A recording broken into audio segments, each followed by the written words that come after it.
અને તેથી દેવકા પંચાળની ધરતી માથે બરોબર રેહમિયાના જોગ જાળવે એ કુમારી કોળીનું કુળ બાંધી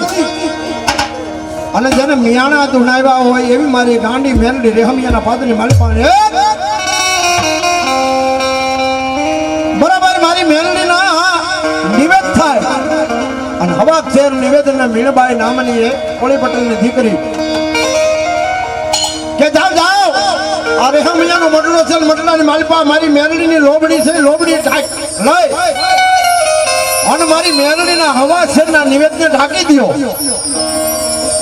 અને રેહમિયાના પાદરમાં ખબર પાડી દો કે આજ મારી મેલડીના નિવેદ છે અરે બાપ કદાચ 2 આવે 5 આવે 500 આવે 1000 આવે 5000 આવે મારી મેલડીના મહેમાન બનીને લાખ આવે જો એટલે હવા શેરના નિવેદની માલપા એ આ મેદડીને જો પૂરું ન પાડું ને તો હું બાપ રેહમિયાના